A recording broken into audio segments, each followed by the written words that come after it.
Okay, so I think we could get going. Good evening. My name's Bruce Spear. I'm the Public Education Manager here at Chazon. Welcome to our event this evening, Settle, Observe, Renew, a personal journey through Hanukkah and the Solstice. I'm joined here by my colleague, Ellie Weinbach and Rabbi Robin Damsky. Tonight is the second of 3 parts in this series.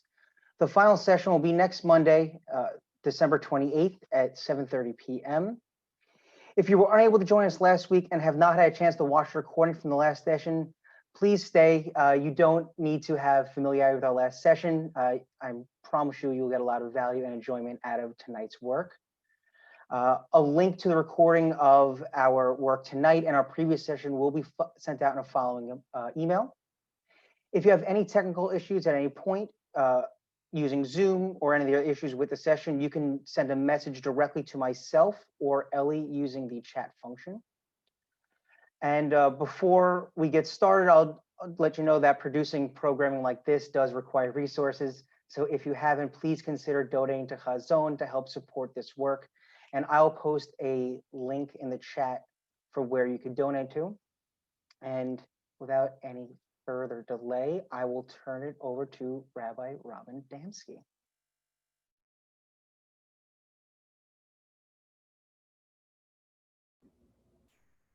Thank you, Bruce. And as I noted in the chat, it's yet another honor and a real pleasure for me to be with you here tonight. I'm jazzed. I'm seriously jazzed because I went out and I saw the conjunction. And for those of you who are in a part of the country where maybe sunset hasn't happened yet, here on the East Coast, we were told to check it out about an hour after sunset. And I imagine that's different in different parts of the country.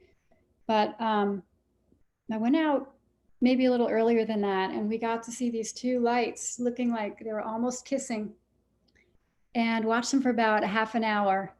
And I'll talk a little bit more about that as the evening progresses, because it's part of the solstice and the change of the seasons and the time of process that we're in.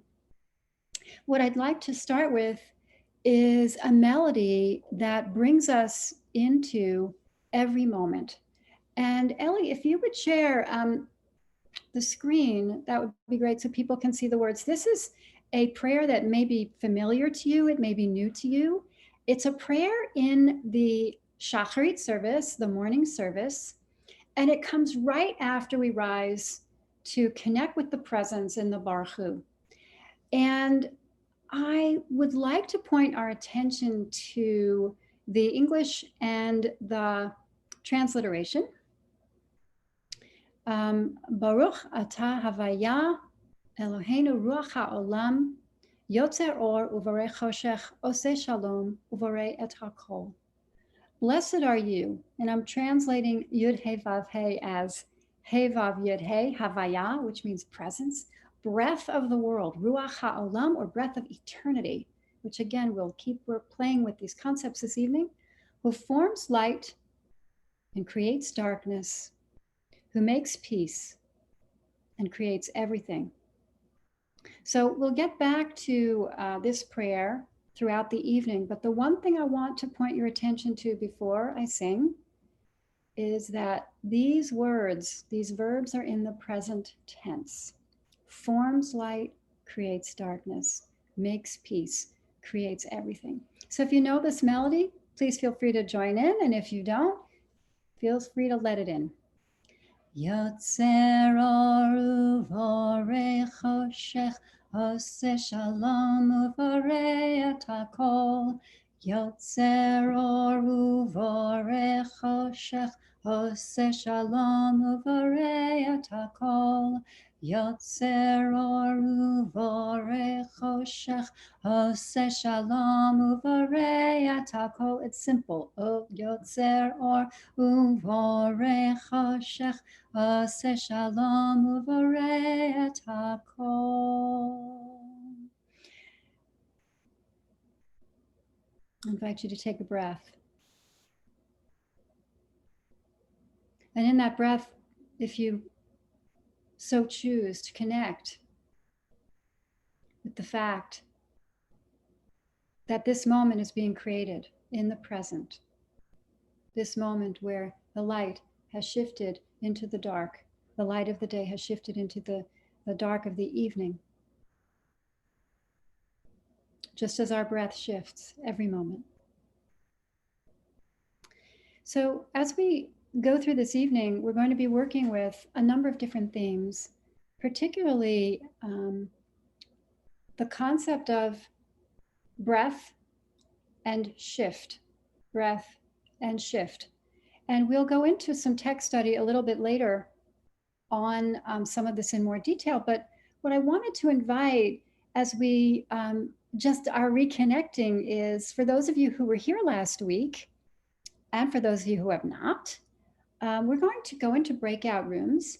And I'm inviting us to share insights that we had from Hanukkah, whether it was here in the session that we did last week or something that occurred for you in your own observance of Hanukkah last week, and or the solstice. So any themes, any discoveries, any sensitivities, awarenesses, emotions, anything that you are feeling is right here for you about Hanukkah and or the solstice. I invite you to be with those themes in the breakout room. And we're going to be in that space for 3 or 4 minutes, maybe a little bit more. There'll be 3 of us to a room. And then we will come back. Actually, I think maybe 5 minutes we'll have in those rooms. So Bruce and Ellie, I leave the magic to you folks.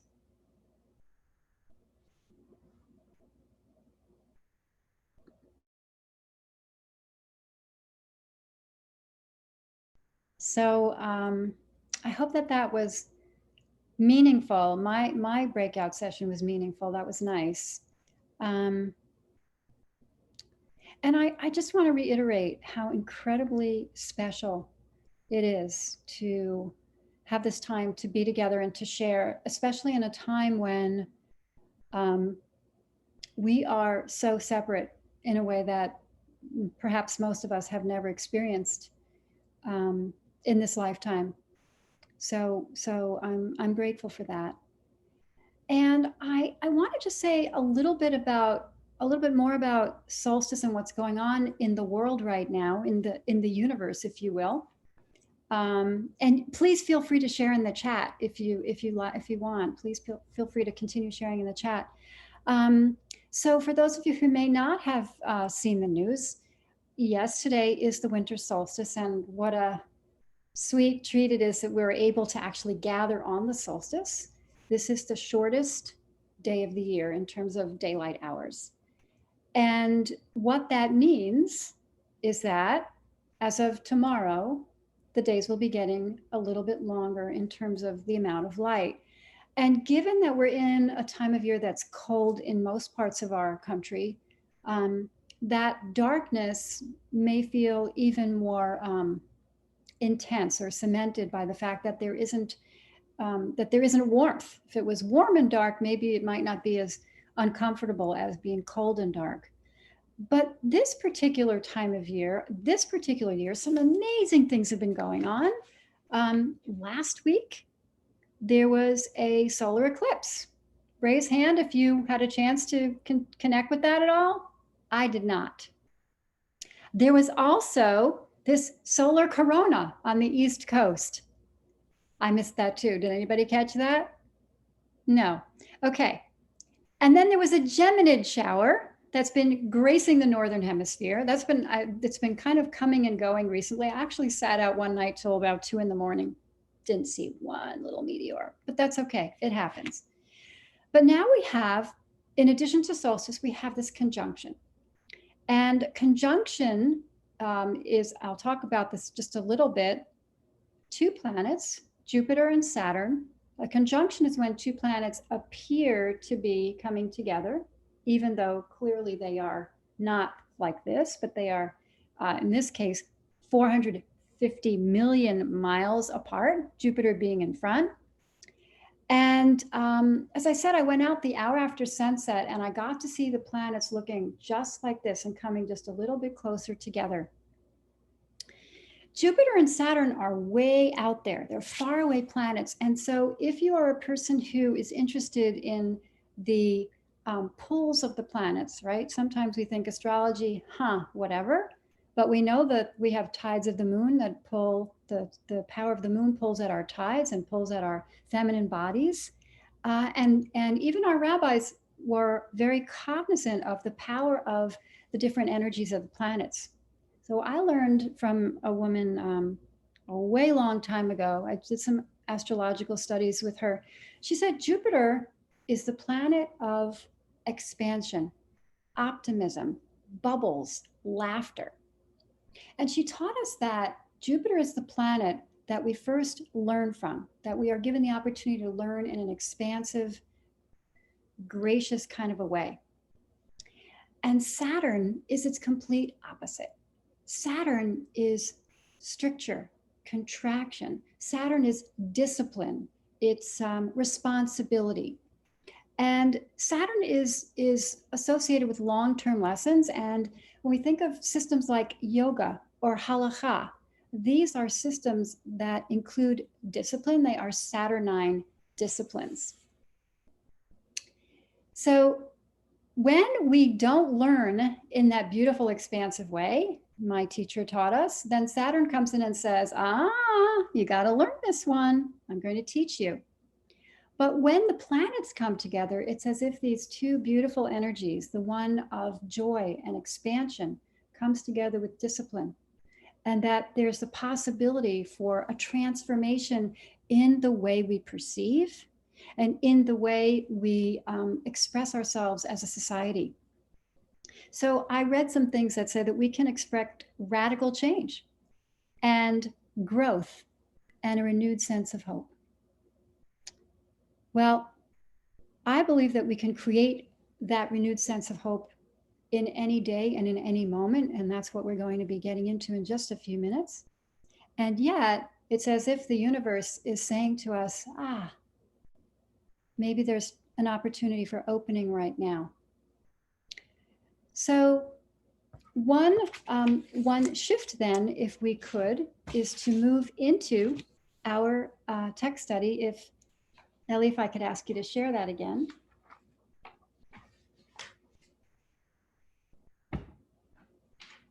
So there is a main text this evening from Kedushat Levi.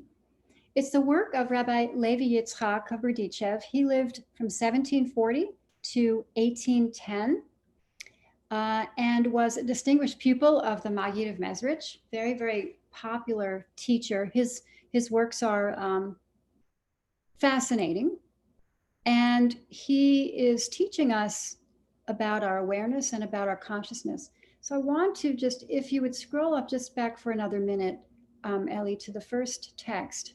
I talked about Yotzer Or, who creates light, Uvorei Choshech, who we could say forms light and creates darkness, again, in the present tense. So one of the things that we learn about this, which we're going to see played out in the text from the Kedushat Levi, and you could scroll back down if you would, Ellie, is this concept of the possibility of the present moment. So I'd just like to start with a blessing for text study.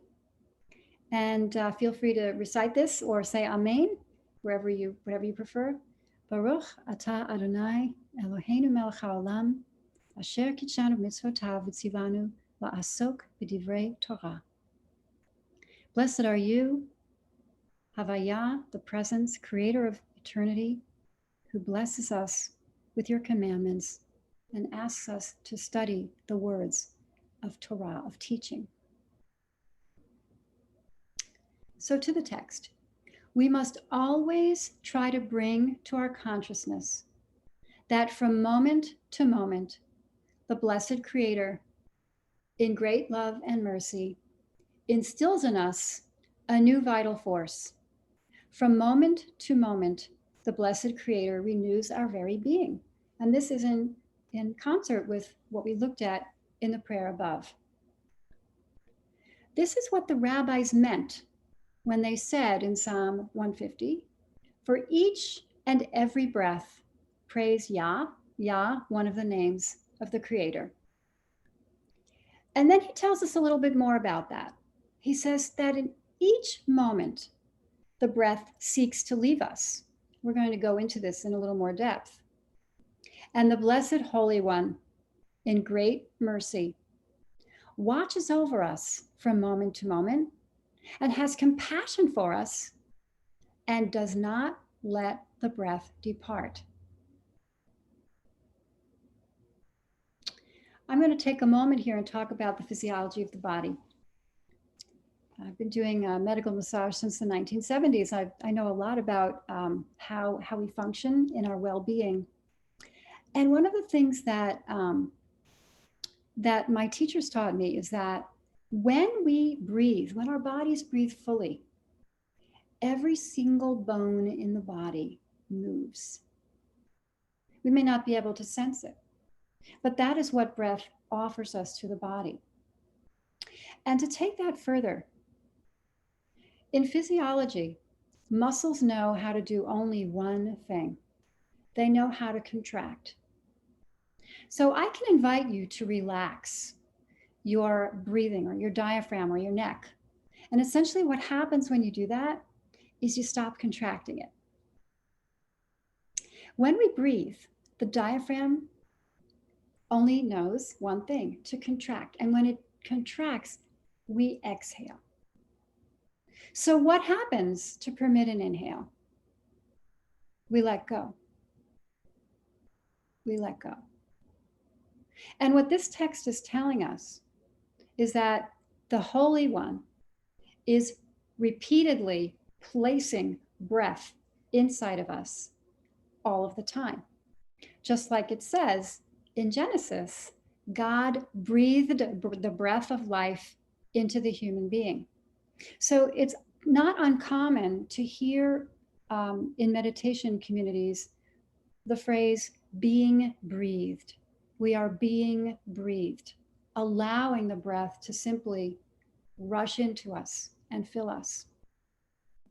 So going back to the text, in this manner, when we raise this thought to awareness from moment to moment, we actually are created anew as a new creature. Wow, I totally love this. This generates enthusiasm to serve the Blessed Creator, since everything that is new or renewed sparks enthusiasm. And I'm pointing specifically to this word sparks because we looked at the lights of Hanukkah last week. We are talking about a shift from dark to light as the solstice moves through its phases. Sparks. And since we are created anew from moment to moment, we can burn. Again, we have that shining brightness. We can burn with that same enthusiasm in the service of the Holy Creator. So let's just take a moment to set that in before we go to the next text. And the next text is very much a repetition of this one. I just want to point out some subtle differences in the wording.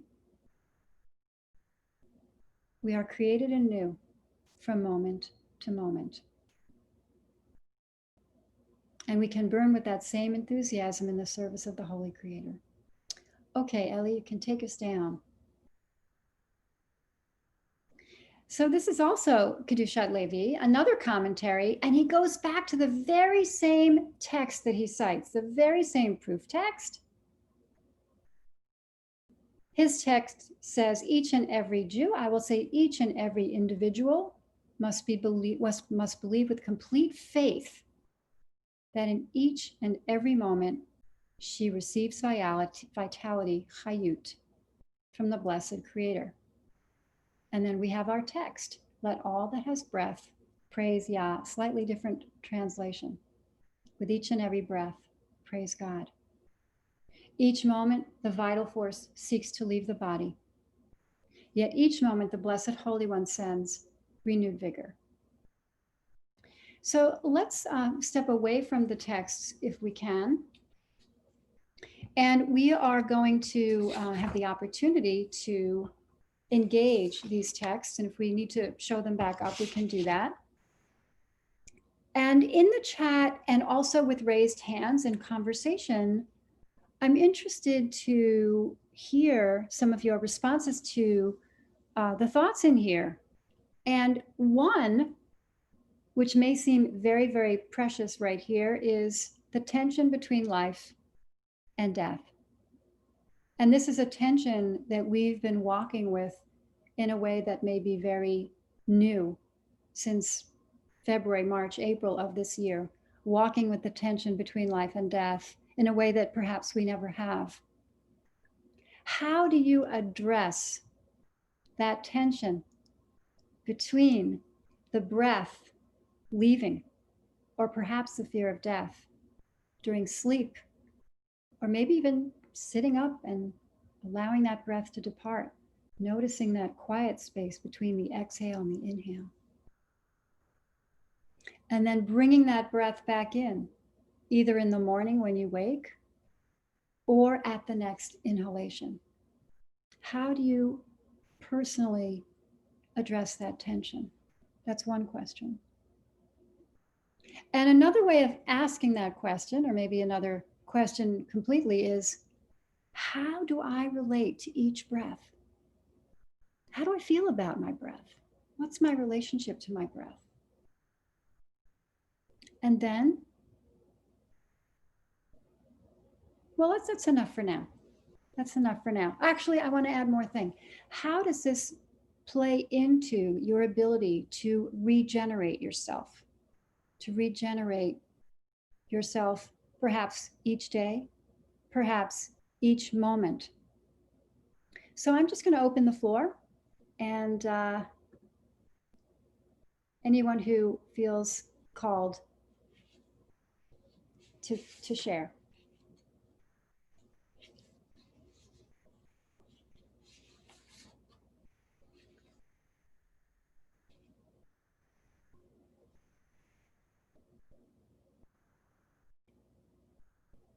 I see a hand, and it looks like Jessica. Yeah.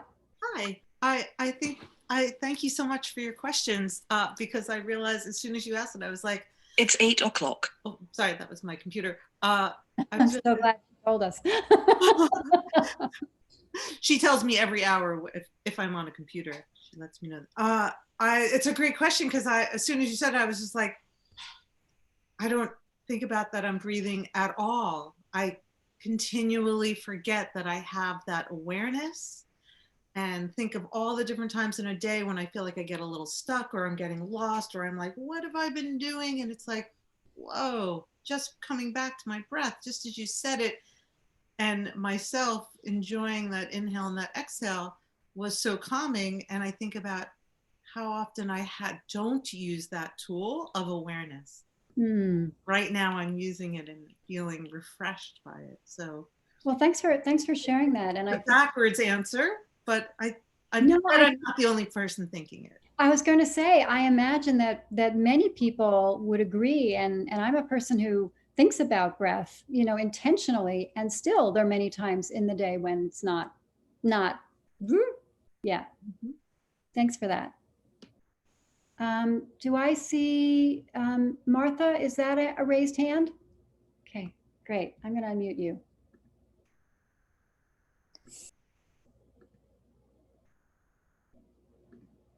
Mute. There you go. Okay. I started going back to a yogic breath that I used to use in the morning, Kapalabhati. Just putting my arms out and just doing like about a minute of Kapalabhati, which it's a way to just bring in that wonderful breath, and it energizes me. At the same time, sometimes when I'm doing meditation, which is following the breath, I start to find it very boring. Now, thinking, how could I find it so boring when we're talking about that each breath renews you? And if the breath didn't come in, that would be the end. That would be the end of one. So it's both this wonderful, awesome thing, and at the same time, it can get boring watching the breath. It's very interesting that you said that. Some people fall asleep. People who are meditators will sometimes fall asleep following the breath. Thanks for, I'm not going to say, anything besides that, just thank you for sharing that insight. Yeah, that's great. I see a hand. Is that, it's Carol? Carol Pevney? Okay, I think you need to unmute yourself. There you go. I think anybody who has done any meditation is very familiar with this. Be conscious of your breath. A little twist I want to put on it is that depending on who you're working with, the emphasis that that's the only time you have, that moment of in-breath is really the only time you have. And that makes a big impression on me. I also see a therapist who says the same thing. I have a tendency to go out into Never Land worrying about the entire world at this exact moment. And the concept that when you get right down to it, that in-breath is really the only time you have until you take your next in-breath. Right, right. Yeah, and what I'd like to say about that is, you know, the breath we just breathed, it's finished, it's gone. We'll never breathe that breath again. The moment we had a minute ago is gone, and we'll never have that moment again. We'll have this moment only, and we can worry about the next moment, but it's not here yet, and we never know exactly what it's going to bring. So learning to be in the present is a huge, huge gift. And I will also say it's a huge challenge to really be present with what is, to be present with the commitments that we have, the energies running through our spirits, the emotions that we may be experiencing. Being present is work. And the possibility that these texts offer, I think, is so, I do not want to miss or miss the opportunity to say again, excuse me, the opportunity that these texts offer us is the recognition that no matter what is going on in our world, no matter how we've lived for the last 5 years, 50 years, the last 2 months, no matter how long we have been on a particular path, we can say in this moment, anew. I'm going to start anew. And those who have a familiarity with the Jewish concept of teshuvah, of return, of going back to source, going back also to the breath, and recognizing that that is available to us every single moment to begin again. And I think that's just amazing. I love that. Thanks, Carol. Yeah, Susanna. And if I'm missing somebody, you know, feel free to chat and we'll find you. I was just thinking, I really like how you described that the in-breath is the one that relaxes and almost happens to us. And I was just thinking of how we kind of have to have the faith that, you know, I can gasp in, but you can hyperventilate that way too. And to have this trust when you have that exhale, especially doing meditative things or whatever kind of breath, and then where you pause long enough and hold on to that faith for your body to take the next one, and how, I don't know, holy and connected it is. I just really like that imagery. Yeah, thank you for that. That's wonderful. And it's true. There is a potential to hyperventilate or hyperventilate, right? And the simple, I mentioned last week, allowing ourselves to fall back and receive and be held. And I think that image is very profound in terms of allowing ourselves to heal our nervous systems. And we're living in a time where I think the nervous system is quite agitated. So to allow ourselves to fall back and just say, allow myself to be breathed. What does that feel like? And we'll do a little bit of work in this in a few minutes. I see Ellen, Yud He Vav He as breath. Yeah, so Yud He Vav He, I learned something about the Yud and the He, yeah. And the Vav and the He as a kind of like, yeah.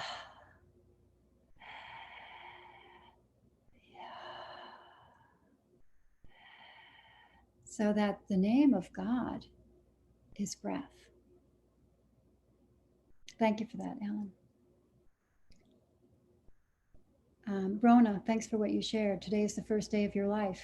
We can substitute breath for day. Absolutely. Absolutely.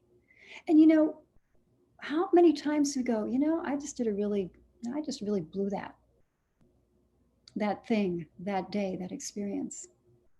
Okay, here's one choice. I'm going to bang on myself. I'm going to, you know, punch myself down. Or I'm going to say, that breath, that moment is finished. I give myself compassion, permission to begin again. Is there repair I can do? Okay, then let me see what it is. If not, maybe it's just begin again with freshness, with freedom, with kindness to self. This day is the day God gave us to be happy. Yeah, great. Anyone else want to share?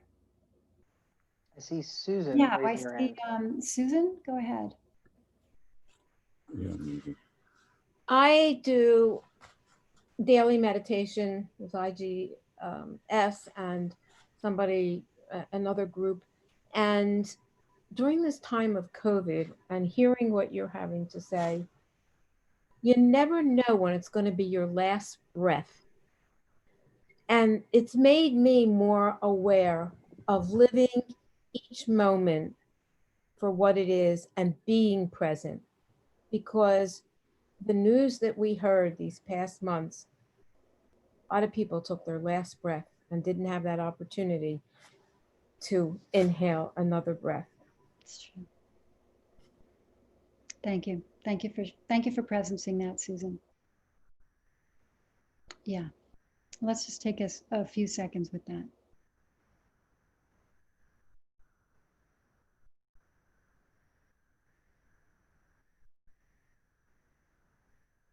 And I feel two things simultaneously. One is the compassion and the loss. And the other is the appreciation for the breath that's still here and for the life that's still available to us. So thank you for that, Susan. I noticed Candace put something in about skull shining breath. I don't know what that is, but I want to find out. That looks really cool. So I don't know if that's the Kabbalah body or if that's something different. Oh, Kabbalah body. Okay, got it. Well, we're going to go into a breathing practice. So I invite you to find a position that's comfortable, and you can be in a sitting position if you like. You can be in a reclining position if you like. What matters is that if you're reclining, you're fully supported. And if you're sitting, that you are, your legs are uncrossed and feet are on what I'm going to call the ground. And I do that intentionally because I'm on a wooden floor, but sometimes we're on carpet or concrete or linoleum. But I'm going to call it the ground because it is a way to help us ground ourselves, and it is a way to help us connect with the ground, the earth, that helps us to ground and that supports us. So legs uncrossed, feet flat on the ground. And spine sitting away from a chair, if you're on a chair, so that your spine is self-supporting, if that's comfortable for you, if that's available to you. Arms relaxing. Hands uncrossed. They can be falling in your lap or on your thighs, whatever, or at your sides if you're lying down.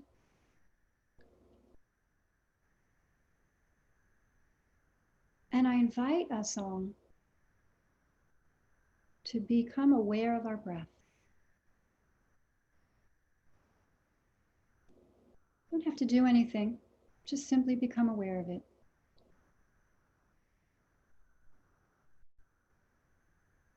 Might notice it coming in. Notice it going out.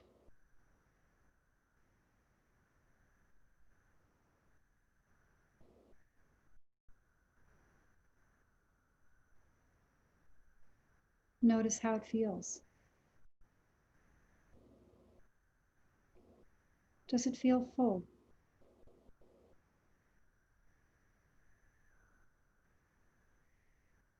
Does it feel shallow?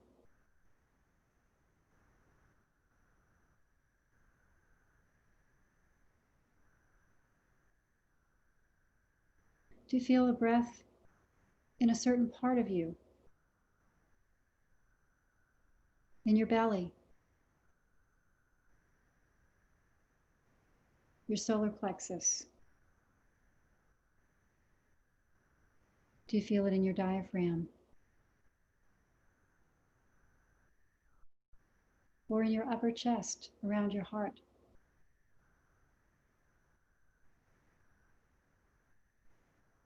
Or in more than one of those places?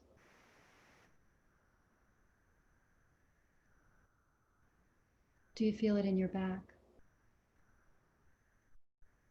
Higher up? Middle? Lower down?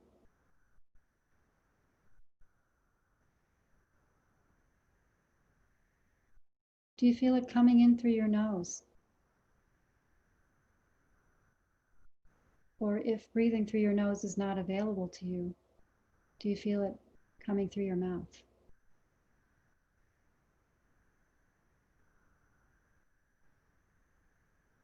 What does it feel like coming in and going out?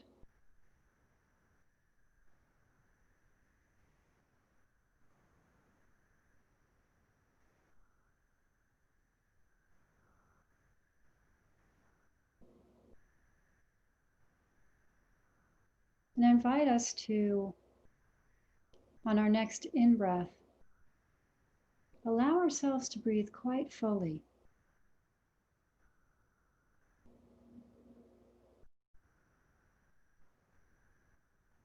And then on the out-breath, see what that feels like.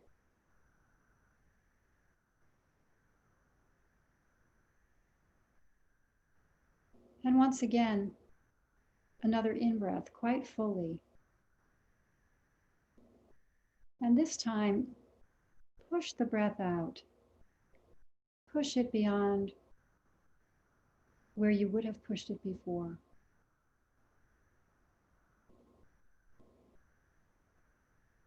Notice how that feels.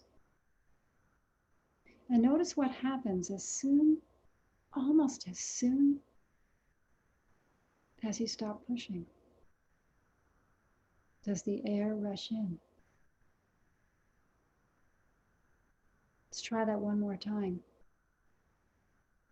And this time on the out breath, I invite us to push out the air as much as we possibly can.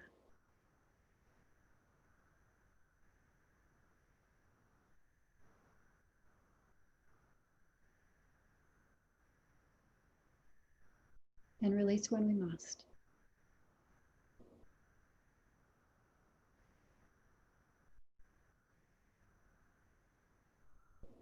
You might notice a quick moment between the bottom of the exhale and the beginning of the inhale.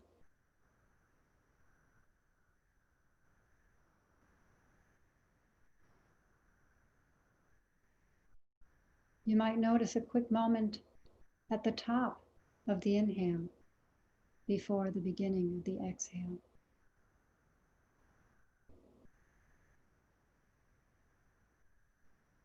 These can be moments of fear. These are moments of transition.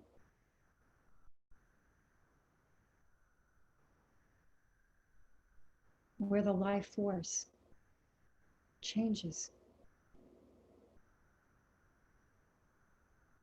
in order to move from the inhale to the exhale. There's a moment that is static.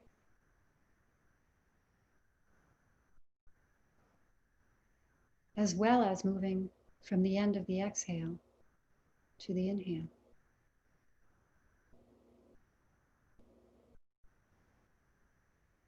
These could be moments of moving from darkness to light,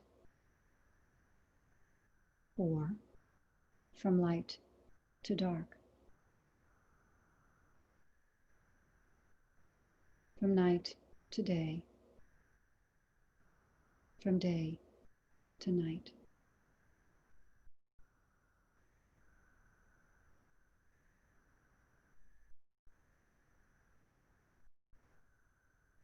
From vitality to that slight, subtle moment where, just as the rabbis of our prayer book have taught us, at night there's a fear that we die. And so we ask to be lie down in peace and to wake up in peace.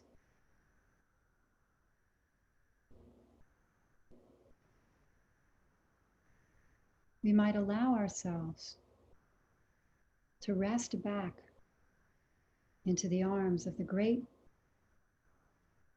universe, the Holy Presence, to take us through those moments of transition, those moments of uncertainty, those moments of ebbing life and revitalizing life.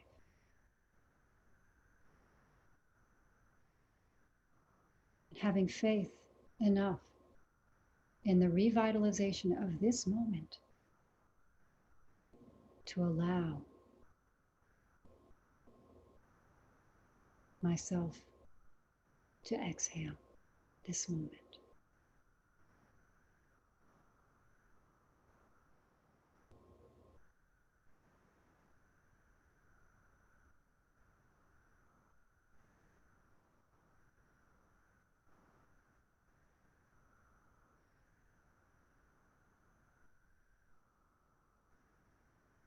And as we inhale,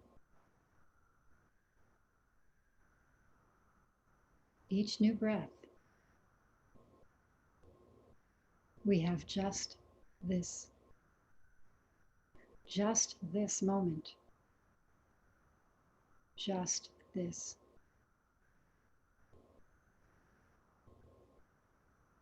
And as we allow ourselves to sit in just this, possibility emerges.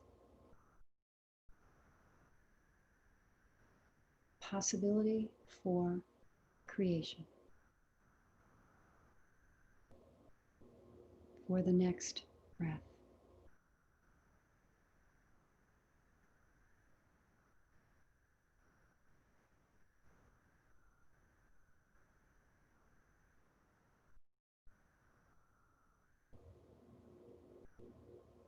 So I invite us to be with our breath for another minute or so.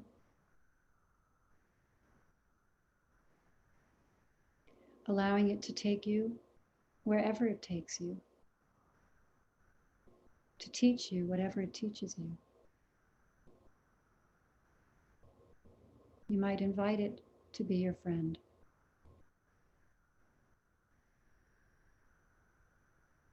You might notice yourself being breathed, allowing the inhale to be breathed right into you, the vibrancy of this moment. And in about a moment, minute, I'll chime a tone and we'll come back together.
And take a breath as we come back together.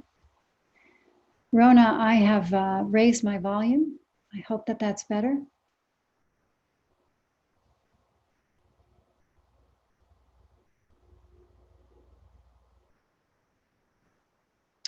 I want to invite any comments. And again, chat, raise hands. We don't have a lot of time, but I'd still like to invite any comments that people have.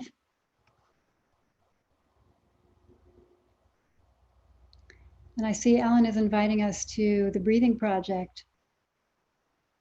Thank you for that, Ellen.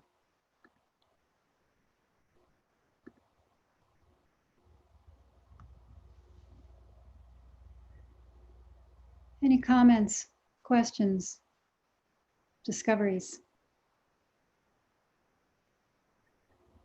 I use breath in the morning when I'm still laying in bed, saying the Shema, and before I go to bed, saying the Shema. So it's a wonderful way to end the day. And deep breathing sets off the parasympathetic nervous system, which is why we're much calmer. So I'll use it in the dentist chair or anywhere, but on a daily basis, I fall asleep and wake up with deep breathing. Thanks for that. Joy has her hand raised. Julie. Hi. Yeah. It just made me feel like it's so amazing that we're breathing all day long and mostly not noticing it. That, you know, the thing that is life is your breath, and how somehow we're doing it all day long without even realizing it. I just think that's pretty amazing. Yeah, what I thought you were going to say is that we're all breathing together.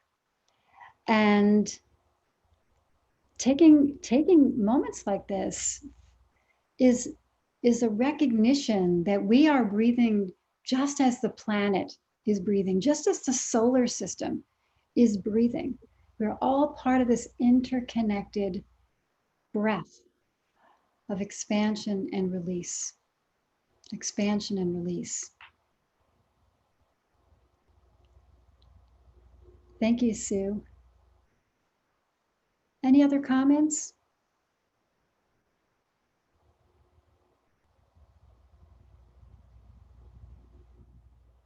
Thanks, Shana. Am I missing any hands? Okay, so as we get into our last little bit of time, and I realize I'm running a little behind. I hope that maybe some of you could stay, or maybe most of you could stay for an extra 5 minutes or so. I want to close with a melody. And that melody is the exact melody, the exact prayer that the Kedushat Levi references from Psalm 150. So Ellie, can I invite you to share screen again? Thank you. So there are lots of melodies to this prayer. And if you know this one, I invite you to sing along in your own space. If you don't, again, just let it rain on you. Kol hanishama tehalel ya, hallelujah. This can be translated as every living thing praises Yah, praises presence, praise presence. Also, nishama is breath. So each and every breath, with every breath that we breathe, right? The Holy One is praising us by breathing into us. And it's as if we are giving that gift back as we exhale. And perhaps we can think about that as the service that we do, the transition that we're in this solstice time of beginning to breathe into our next iteration, whatever that may be. And the melody sounds like this. Kol hanishama tehalel ya, hallelujah. Kol hanishama tehalel Hallelujah. Kol hanishama tehalleluya. Hallelujah. Feel the breath. Kol hanishama tehalleluya. Hallelujah. Inhale. Kol hanishama tehalleluya. Hallelujah. Exhale.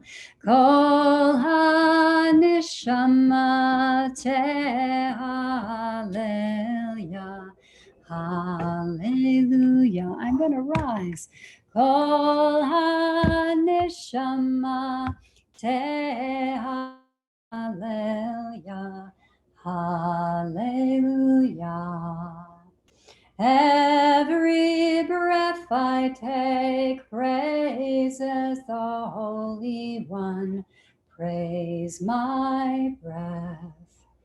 Every breath I take praises God's creation. Every breath. Kol hanishama, I am grateful. Hallelujah. Each time I respire, I create anew. Hallelujah. Hallelujah. Hallelujah. Hallelujah.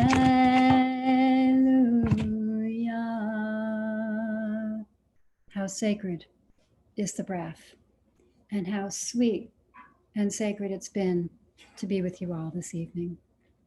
Thank you so much. I turn it back to you, Bruce. Thank you, Rabbi Robin.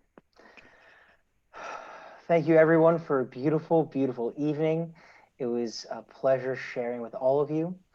And I invite you to join us again next week for our final session. That's Monday, the 28th at 7:30 at this same Zoom link. And I will be sending out a recording of this session in a few days. And there'll be some follow-up information. And again, if you did not have a chance, please consider donating. And I will see you all next week. Have a wonderful week. Thank you, Bruce and Ellie, and thank you, everybody, for your presence this evening. I look forward to seeing you next week. Be well.